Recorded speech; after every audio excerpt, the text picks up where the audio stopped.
Ya, Assalamualaikum warahmatullahi wabarakatuh. Selamat siang, salam sehat buat kita semua. Mas Ratno, terima kasih tadi atas paparannya, jadi kita semua ikut belajar ya. Saya kira banyak hal yang tadi sudah disampaikan oleh Mas Al, Prof. Ikrar, Bang Rai, izin mendahului ini. Yang pertama saya kira soal ini ya, tadi saya setuju bahwa makin signifikannya dampak debat menandakan bahwa pemilih kita makin naik kelas ya. Karena debat itu kan memang tujuannya adalah bagaimana pemilih bisa terpapar secara lebih luas jangkauannya untuk menangkap dan menggunakan visi misi dan program kerja pasangan calon sebagai referensi di dalam mengambil keputusan. Jadi kalau ada yang selama ini mengatakan debat tidak signifikan dan lain sebagainya, ternyata pemilih kita beradaptasi ya untuk kemudian kalau bahasa saya itu naik kelas ya, dengan pendekatan yang lebih substantif dan tidak menyepelekan pemilu sekedar aksesoris yang artifisial ya, didekati dengan gimmick-gimmick lalu kemudian simbol-simbol lalu membuat keputusan dengan mudah begitu. Tidak seperti itu. Nah, jadi saya kira tradisi ini tentu harus diikuti dengan proses debat yang betul-betul lebih berbobot lagi ya, dan lebih betul-betul menghadirkan dialektika yang sifatnya gagasan. Karena kita masih ada satu kali debat kan, tanggal 4 Februari tahun 2024, itu adalah debat kelima, debat calon presiden, dan setelahnya sampai dengan 10 Februari masa kampanye akan berlangsung, 11, 12, 13 adalah masa tenang. Nah, terkait dengan durasi debat ini, jadi kalau kita bandingkan ke pemilu-pemilu sebelumnya, debat terakhir itu biasanya di penghujung masa kampanye. Supaya apa? Supaya di masa tenang dialektika debat itu masih menjadi referensi begitu. Sekarang debat terakhir dengan akhir masa kampanye itu agak jauh. Debat terakhir itu kan 4 Februari 2024. Sementara masa kampanye berakhir 10 Februari 2024. 11, 12, 13 itu masa tenang. Dari 4 ke 10 itu ada berapa hari itu? Kurang lebih kan seminggu ya. Yang kita khawatirkan itu di seminggu itu ada apa gitu. Ini menyangkut ketemuan berikutnya. Kalau dulu saya ingat kalau saya tidak salah ukur, debat 2019 itu di akhir masa kampanye. Jadi 17 April kita pemungutan suara, itu lalu sebelum di hari terakhir masa kampanye itu, kalau saya tidak salah tanggal 13 April ya, 14, 15, 16 masa tenang, itu debat terakhir gitu, pasangan calon pada waktu itu. Nah sekarang kita tuh antara hari terakhir kampanye dengan debat itu 7 hari, kurang lebih seminggu. Kalau tadi kan temuan ada beberapa surveyor yang tidak boleh masuk karena dikhawatirkan ya tidak bisa mendapat insentif bansos gitu. Kalau yang saya dengar dari Pak Direktur, Mas Ratno. Nah pertanyaannya kalau benar itu, jangan sampai kemudian di masa masyarakat kita sudah mulai nih menggunakan debat tadi ya. Ternyata di jeda yang cukup panjang sampai dengan masa tenang dan hari pemungutan suara, yang seminggu lebih itu kemudian dihujani dengan politisasi bansos. Nah itu bisa buyar semua tuh tadi, karena ternyata ketika misalnya ada surveyor yang menghadapi kesulitan untuk bisa masuk ya dan melakukan survei, itu kemudian ternyata ada pihak yang punya otoritas, bisa jadi ini karena ingin mengamankan warganya dan mengamankan lingkungannya supaya mereka tidak terganggu atau kemudian tidak bermasalah. Bansos itu kan sebenarnya hak mereka begitu, tapi kemudian ketika mereka merasa ketakutan, itu problem besar dari integritas pemilu kita. Karena ciri pemilu demokratis itu adalah pemilih yang terbebas dan merdeka penuh dari segala gangguan. Gangguan apa saja? Gangguan baik intimidasi fisik ataupun verbal, mental, psikologis, lalu juga gangguan dari uang, gangguan dari disinformasi, misinformasi, termasuk juga gangguan terkait dengan serangan terhadap sesuatu yang menjadi hak mereka. Bansos ini kan hak mereka. Kalau ditanya tunda saja bansosnya, saya juga tidak setuju. Karena kenapa? Masa kita menunda hak warga karena akibat dari ulah culas praktik-praktik oknum yang melakukan politisasi bansos, itu juga tidak bertanggung jawab. Nah, yang saya khawatirkan adalah berdasarkan temuan tadi, kita ini politiknya udah mulai naik kelas gitu ya, visi, misi, gagasan, program menjadi referensi, dan itu angkanya meningkat, ternyata di atas 10%, 18%. Nah, tapi kemudian kalau di antara debat terakhir 4 Februari menuju hari pemungutan suara 17 Februari itu jauh gitu. Bagaimana kemudian kalau debat itu akhirnya tenggelam oleh aktivitas jahat, politisasi bansos. Ini kan membelokkan politik beradab kita gitu. Kemerdekaan, kebebasan warga negara untuk tidak terganggu oleh tekanan apapun itu menjadi tidak terwujud. Bisa dibayangkan. Nah, itu tadi sudah ada ilustrasinya bahwa tidak semua data bisa didapat, akhirnya hasil survei elektabilitas tidak bisa ditampilkan karena ternyata ada dinamika anomali lapangan gitu ya. Undecided votersnya bahkan tadi di Blitar saya catat angkanya sampai 80%. Kalau kita perhatikan sebelumnya kan ada Litbang Kompas mencatat 28,7 ya, walaupun itu data agregat secara keseluruhan. Itu pun sudah luar biasa, tapi di sini di Blitar 80%.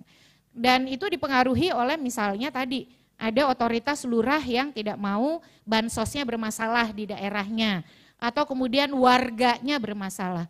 Ini ancaman serius loh, yang kemudian kalau kita semua tidak betul-betul mengantisipasi tadi prasyarat dasar demokrasi yang bermartabat, demokrasi yang paling mendasar yang harus diberikan kepada warga, pemilu itu kan instrumen demokrasi, kedaulatan berada di tangan rakyat. Martabat warga negara, satu orang, satu suara, satu nilai. Oleh karena itu dia harus betul-betul terbebas dari tekanan dan gangguan apapun, termasuk ya tadi ya, gangguan tekanan intimidasi verbal atau fisik atau mental atau psikologis, tekanan atau gangguan informasi, disinformasi makanya juga jadi masalah. Tapi ini ketakutan tidak dapat menerima bansos, itu kan serangan yang sangat luar biasa terhadap kemerdekaan warga negara untuk membuat keputusan sesuai apa yang menjadi kehendak bebasnya. Nah, ini bagi semua pihak, pasangan calon terutama ya, untuk betul-betul menjaga konstituennya agar jangan sampai di antara debat terakhir sampai dengan hari pemungutan suara terjadi hal-hal yang sifatnya bisa membuat pemilih itu memilih dengan tidak bebas, memilih di bawah ancaman, tekanan, tidak akan dapat bansos, warganya tidak akan memperoleh bansos, ataupun gangguan-gangguan lainnya. Saya kira ini warning bagi calon, karena calon itu kan bagaimana juga dia bukan hanya harus memproteksi suara pemilihnya, tapi juga memproteksi rasa aman, meskipun tugas yang utama adalah tugas negara. Jadi termasuk Bawaslu, saya kira temuan ini menjadikan referensi bagi Bawaslu. Bawaslu kan selama ini punya program yang namanya itu patroli lapangan ya. Jadi mereka di masa tenang itu melakukan patroli masa tenang untuk mencegah politik uang.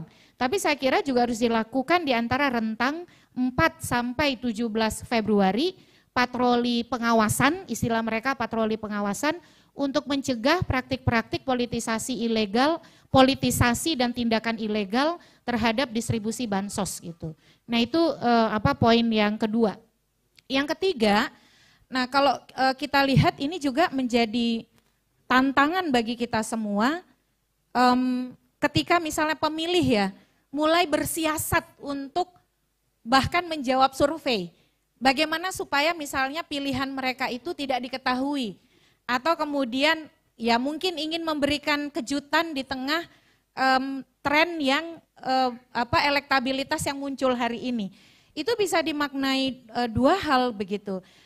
Mereka satu sisi makin berdaya bahwa hak pilih mereka adalah rahasia dan itu nanti akan diberikan di bilik suara. Tapi yang kedua ini merefleksikan rasa tidak aman bahwa mereka berada dalam situasi yang tidak dalam situasi sepenuhnya bebas untuk menyampaikan apa yang menjadi pilihan politiknya. Nah, oleh karena itu menurut saya ada beberapa hal yang harus kita lakukan. Yang pertama, betul-betul ini harus menjadi konsolidasi semua pihak untuk mencegah terjadinya pelanggaran. Ketika masyarakat berhati-hati, bersiasat, bahkan untuk menjawab pertanyaan survei, yang itu selalu ditekankan dijaga kerahasiaan dan lain sebagainya, ini berarti situasi pemilu kita ini sedang tidak baik-baik saja gitu. Nah, oleh karena itu kita harus melakukan pencegahan tuh dua hal. Satu, mencegah terjadinya kecurangan sebelum hari pemungutan suara. Dan yang kedua, meyakinkan pemilih kita bahwa bilik suara itu rahasia dan surat suara itu juga rahasia. Pilihan mereka tidak akan diketahui oleh siapapun. Jadi mereka punya kebebasan, punya kemerdekaan mengekspresikan pilihan politiknya di surat suara. Jadi kita harus kampanye besar-besaran kepada publik kita, kepada pemilih kita, memilihlah sesuai dengan kehendak bebas pemilih. Bilik suara dan surat suara itu rahasia, tidak akan ada yang tahu pilihan kita. Oleh karena itu, meskipun ada gangguan dari eksternal, tapi yakinlah bilik suara itu rahasia. Surat suara itu rahasia. Tidak akan ada yang tahu pilihan kita. Memilihlah dengan bebas, memilihlah sesuai dengan apa yang menjadi kehendak si pemilih gitu. Tapi untuk mewujudkan bilik suara dan surat suara sebagai situasi yang menjaga kerahasiaan, maka penyelenggara pemilunya juga harus dipastikan netral, profesional dan tidak memihak. Netral, profesional, berintegritas. Kalau netral otomatis tidak memihak ya. Karena kalau pemilih misalnya sudah punya keyakinan bilik suara dan surat suara rahasia, tapi penyelenggara pemilunya ternyata tidak netral, ternyata berpihak, lalu juga tidak profesional dan tidak berintegritas, semua menjadi juga tidak bermakna gitu. Jadi kerja kita juga berlapis ini, meneguhkan pemilih untuk menjaga kebebasan dan kemerdekaannya. Yang kedua, mengawal penyelenggara pemilu, petugas di TPS untuk juga tetap netral, tidak berpihak, profesional dan berintegritas. Karena kita sama-sama tahu ya, suara kita itu dipungut dan dihitung oleh petugas. Yang kalau dia cara memungut dan menghitungnya salah, suara kita juga menjadi tidak berharga. Nah, oleh karena itu ajakan berikutnya adalah pada hari pemungutan suara kita diminta untuk kita bersama perlu membangun gerakan massal dan masif untuk mengawal TPS. Kepada publik, kepada kita semua, karena 14 Februari itu hari libur, jangan sekedar datang ke TPS untuk mencoblos. Ikuti prosesnya, sampai bahkan hasil penghitungan suara diumumkan. Foto hasilnya publikasikan. Bisa menggunakan berbagai aplikasi yang disediakan oleh kelompok masyarakat sipil. Ada jagapemilu.com, ada Jaga Suara 2024, ada Jaga Suaramu, ada peta kecurangan pemilu, termasuk publikasikan lewat media sosial. Jadi karena situasi kita kalau berdasarkan anomali tadi ya, berarti kan pemilih ini merasa tidak sepenuhnya dalam situasi bebas begitu. Nah, oleh karena itu, karena tendensi itu sudah ada, hari H pengawalan itu tidak bisa hanya datang mengajak pemilih gunakan hak pilih. Menurut saya penggunaan hak pilih itu dalam situasi kita hari ini adalah sebuah keniscayaan. Tidak ada alasan kita untuk hari ini untuk golput ya. Tetapi sebuah keniscayaan bagi kita untuk menggunakan hak pilih. Tapi tidak cukup hanya menggunakan hak pilih. Tetapi juga bagaimana kita mengawal agar suara kita itu betul-betul dijaga kerahasiaannya, dihitung dengan benar, dicatat dengan benar, dan dipublikasikan dengan benar. Jadi gerakan ini juga harus kita dorong, Daal. Bukan hanya meyakinkan mereka bahwa bilik dan surat suara itu rahasia, tapi juga semua mengawal prosesnya di hari H. Karena proses anomali ini kan memberikan catatan penting bagi kita soal menjaga kemurnian suara pemilih di hari H. Dan satu lagi terakhir ya soal presiden. Saya sih sama dengan Mas Al ya komentarnya. Ya dari dulu kek gitu ya. Nah jadi ya jelas begitu terang benderang. Problemnya adalah bukan soal presiden boleh berkampanye atau tidak. Sebagai individu politik, undang-undang pemilu memang membolehkan individu politik yang berstatus presiden atau wakil presiden atau menteri untuk berkampanye. Itu sejak pemilu 2004 pun sudah begitu aturannya. Yang jadi problem adalah terlalu banyak kepura-puraan. Pura-pura netral, pura-pura tidak berpihak, padahal sebenarnya tidak netral dan tidak berpihak. Persoalan kan itu saja gitu. Jadi sekarang menurut saya publik harus lebih kritis lagi, harus lebih mengawasi lagi terkait dengan netralitas jabatan ya. Dalam kapasitas dia sedang menjabat tidak boleh kemudian terjadi politisasi ataupun keberpihakan. Karena presiden tidak boleh mengambil tindakan ataupun keputusan yang menguntungkan atau merugikan dalam kapasitas jabatan. Kalau dia ingin berkampanye dia harus cuti. Dan di peraturan pemerintah nomor 32 tahun 2018, cuti itu harus diajukan tertulis paling lambat 7 hari sebelum pelaksanaan cuti. Disampaikan oleh kementerian yang mengurusi kesekretariatan negara kepada Komisi Pemilihan Umum. Oleh karena itu kalau memang presiden dan wakil presiden ingin berkampanye, publikasikan dokumen cutinya secara terbuka kepada publik. Di mana dokumen cuti itu harus diproses 7 hari sebelum pelaksanaan cuti. Selain itu kita juga harus mengawasi presiden dalam kapasitas kepala pemerintahan dan kepala negara itu tidak mengambil tindakan yang menguntungkan atau merugikan peserta pemilu tertentu. Saya kira demikian, terima kasih. Wassalamualaikum warahmatullahi wabarakatuh.